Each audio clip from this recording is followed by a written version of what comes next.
চাঁদাবাজি, টেন্ডারবাজি, দুর্নীতি আমার দ্বারা কোনোদিনই সম্ভব না। মালিক, সিএনজি যারা চালায়, প্রত্যেকটা খেটে খাওয়া মানুষ জানে, দোকানদার জানে যে হাসনাত আব্দুল্লাহ যদি নির্বাচিত হয় আর যাই হোক জীবনে 10টা টাকার জন্য কোনোদিন আসবে না। হয়তো অন্য পার্টি করে, অন্য পার্টির প্রোগ্রামে যাবে, অন্য পার্টির মার্কা নিয়ে মিছিল দিবে, কিন্তু গোপনে সে আমাকে ভোট দেবে ইনশাআল্লাহ।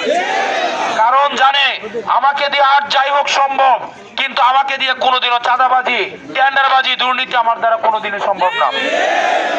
সেজন্য গত 1.5 বছরে আমি কিংবা আমার লোক বা 10 দলীয় ঐক্যবদ্ধ বাংলাদেশের কেউ আপনাদের কাছে একটা পয়সার জন্য কোনো দেয় নাই, কেউ চাঁদাবাজি করতে যায় নাই, কেউ বাজার দখল করতে যায় নাই, কেউ হাট দখল করতে যায় নাই, কেউ সিএনজি থেকে টাকা নেয় নাই। আমরা আমাদের জায়গা থেকে যারা বেকার, যারা কর্ম করে খায়, যারা রেমিটেন্স যোদ্ধা, যারা নেতা বানায়, এবার এই রেমিটেন্স যোদ্ধা যারা কর্ম করে খায়, যারা কলকারখানাতে কাজ করে, তাদের থেকে এবার নেতা নির্বাচিত হবে ইনশাআল্লাহ।